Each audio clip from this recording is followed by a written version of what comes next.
Alturas de crise, com a recessão a acentuar-se, com o desemprego a atingir cerca de 800 mil portugueses, olhamos hoje para casos de sucesso, líderes de empresas que chegaram ao topo a pulso. Histórias que mostram que a sorte dá muito trabalho e é precisamente esse o título do livro de Fernando Neves de Almeida e Ruth Sousa Vasco, hoje nossa convidada. Olá, Ruth. Olá, Cristina. Muito boa noite. Obrigada. A sorte dá realmente e passa por muito trabalho. Foi essa a conclusão que chegou? Nós, quando partimos para esta aventura de fazer este livro, tínhamos uma grande curiosidade em perceber dois temas. O primeiro era se, de facto, esta tentação, esta vertigem que nós todos temos, nós todos portugueses, da fatalidade, era ou não era uma verdade. Ou seja, se as pessoas conseguem ter sucesso, e o sucesso também é aqui uma coisa relativa, porque têm sorte, porque lhes acontecem coisas na vida, ou se, pelo contrário, porque traçaram um caminho e esse caminho levou-os a algum sítio. E qual foi a conclusão a que chegou? As duas coisas são verdade, ou seja... Há uma estrelinha? Há uma estrelinha. Há aqui alguns dos nossos entrevistados mostram claramente que há uma... Estamos a falar de 23 líderes. De multinacionais e de empresas nacionais. De multinacionais também. E de empresas portuguesas. São grupos diferentes, também é preciso. E, aliás, e de empresários que construíram a sua empresa de raiz, como é o caso dos dois irmãos Martins da Martifer, que é um bocadinho um caso atípico, começaram do nada e são uma história altamente improvável. Ou seja, estes CEOs, estes líderes de empresas, estamos a falar de pessoas que subiram por mérito próprio, não foram, não herdaram nada, zero, e subiram a pulso, não é? Sim, portanto, há aqui mérito. Não houve nomeações, não houve nada. Houve dois fatores de exclusão quando quisemos escolher os entrevistados. O objetivo era perceber se no percurso que eles traçaram, desde que começaram a sua vida profissional até ao lugar que ocupavam há 2 anos, quando começámos o livro, se de facto era mais evidente terem tido oportunidades improváveis, que os condicionaram e que de alguma maneira lhes deram essa sorte, ou se pelo contrário eles traçaram um caminho que, passo a passo, e sobretudo quando as coisas correram menos mal, quando aconteceram erros, eles conseguiram vingar ao longo de um percurso até chegarem a uma determinada meta. Que neste caso, é importante dizer isto, neste caso estamos a falar de líderes, estamos a falar de pessoas que chegaram ao número 1 das empresas, a ser número 1 das empresas em que trabalham, mas isso não é de todo um sinónimo de sucesso. Ter sucesso não é ser número 1. Há pessoas que são muito bem-sucedidas, muito talentosas. O que é ter sucesso, então? O ter sucesso é Como é que eles se autodefiniram, ao fim e ao cabo, o que eu acho que eles têm sucesso? O que eu acho que eles têm comum, independentemente de serem número 1 ou não serem, alguns já não são, eram quando nós os entrevistámos e hoje já não são, é gostarem daquilo que fazem, que eu acho que é importantíssimo, e é olharem para o trabalho como algo que se faz e não como um sítio onde se vai. Que eu acho que é uma diferença substancial. Estar ali. Não é estar preocupado com se entramos às 9 e saímos às 8, se entramos às 9 e saímos à meia-noite, se entramos às 9 e saímos às 6. É estarmos preocupados com o que fazemos, com a qualidade do que fazemos, com o empenho que colocamos naquilo que fazemos. A produtividade. A produtividade, o prazer no trabalho, mesmo naquelas tarefas do nosso trabalho de todos os dias que nós não gostamos. Ou seja, para essas pessoas que entrevistou não havia propriamente horários de trabalho.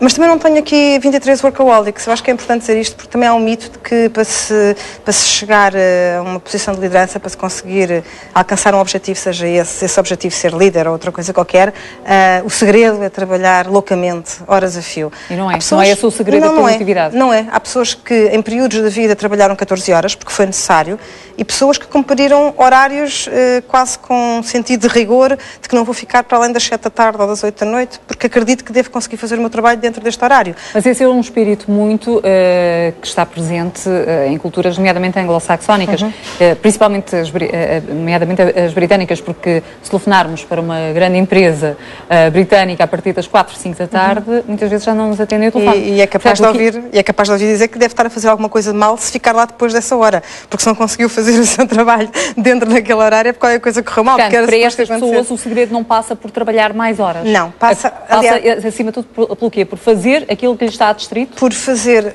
eu acho que por duas coisas. Por encontrar aquilo que se gosta de fazer, em primeiro lugar. Eu acho que isso é fundamental. Nem todos eles queriam ser gestores, nem todos eles queriam ser empresários.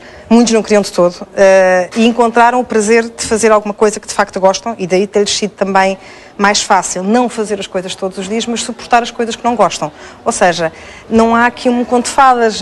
Quando nós encontramos algo que gostamos de fazer na vida, qualquer profissão que seja, qualquer carreira numa empresa, não podemos ambicionar que tudo seja, de facto, esse conto de fadas de que todos os dias vamos com imenso prazer, todos os dias nos corre tudo bem, fazemos tudo bem e o resultado é todo ele bom. Não, fazemos muitas vezes coisas bem feitas e o resultado, infelizmente, não é o melhor, porque há outras circunstâncias, porque nos cruzamos com outras pessoas, porque há uma crise económica, há N fatores que nos podem afetar. Agora, e não somente o azar. E não é azar. é que não é azar. Há uma diferença entre oportunidade e fatalidade. Não podemos confundir as duas.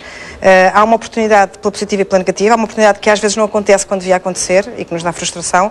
E há uma oportunidade que acontece quando estamos preparados e nós conseguimos identificá-la e aproveitá-la. E aí... Isso era um ponto em comum nestes 23 e esse líderes. É o grande, eu diria que há dois pontos que claramente me convenceram como pontos em comum destes 23 percursos. E é importante dizer que não é de facto, isto não é um estudo científico, portanto, são 23 conversas, 23 entrevistas longas e sem roteiro, gravador ligado, com deixar correr a conversa. Deixar correr completamente a conversa, como nós estamos a fazer as duas, sem ter a preocupação de ter, todos nós de uma forma ou de outra temos uma certa, e as figuras públicas e os líderes mais do que os outros, têm uma campanha comercial de si próprios, não é? Nós dizemos coisas de nós que nos habituamos a dizer para os outros, é normal, é assim que vivemos também, é a nossa imagem, é a forma como cultivamos a nossa imagem pública. E eu acho que nestas conversas uma das coisas que correu melhor foi a disponibilidade que todos eles tiveram para refletirem e revisitarem o seu percurso sem a preocupação desse enfoque comercial, ou seja, sendo muito genuínos, sendo muito autênticos. Mas também sendo, nesta altura de crise, exemplo. Exemplo e sendo muito críticos, tendo a capacidade de dizer que, em alguns momentos, eu tomei esta decisão e depois percebi que tinha errado completamente. Ou, neste momento, eu fiz tudo bem e, de repente, não consegui alcançar o objetivo que me tinha proposto e tinha feito tudo bem, mas não aconteceu. Qual foi o caso que mais a impressionou? É muito difícil, porque são 23 histórias, é mesmo ingrato fazer essa pergunta. Pois temos mais homens do que mulheres, é um facto, mas corresponde ao que nós sabemos que ainda é o tecido económico português, mas que estará a mudar certamente com a quantidade de meninas e de senhoras que estão neste momento nas universidades, nas empresas, etc.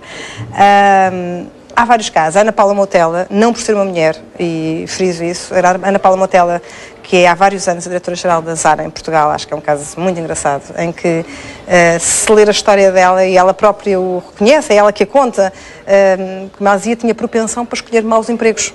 Acontecia, quer dizer, ela ia para a procura nos jornais, como se vai ao mercado de trabalho, e teve durante vários anos propensão para encontrar sítios que não eram os melhores sítios para ela. Curiosamente, nesses sítios ela aprendeu coisas e desenvolveu um conjunto de atividades que foram absolutamente vitais para quando um dia teve a oportunidade de ficar à frente da Zara. Sendo que à frente da Zara também não lhe correu tudo bem, aconteceram-lhe variedíssimas coisas que não estariam certamente num menu ideal, e que ela conseguiu superar ao longo do tempo, percebendo que muitas vezes nós aprendemos muito mais, aliás, se calhar na maior parte das vezes aprendemos muito mais com os nossos erros do que com as nossas vitórias. O importante é o dia a seguir ao erro, não o dia antes, é o dia a seguir. Quando nós continuamos lá e continuamos em frente, algo acontece. Ela tem uma história muito curiosa e eu achei muito caricato, no bom sentido. Ela foi diretora-geral da Zara durante vários anos sem saber que eu era, ou seja, sem haver nada escrito. Não havia um contrato de trabalho, ninguém tinha dito. Ana Paula é a diretora-geral. Era tudo verbal? Era tudo verbal, ela desempenhava as funções dela porque achava que as devia desempenhar, porque cumpria um papel, porque estava obviamente também empenhada e estava a gostar do que fazia, e só anos mais tarde é que há uma vez que lhe coloca um papel à frente conforme ela é a responsável máxima da Zara em Portugal. Acho que é uma história curiosa.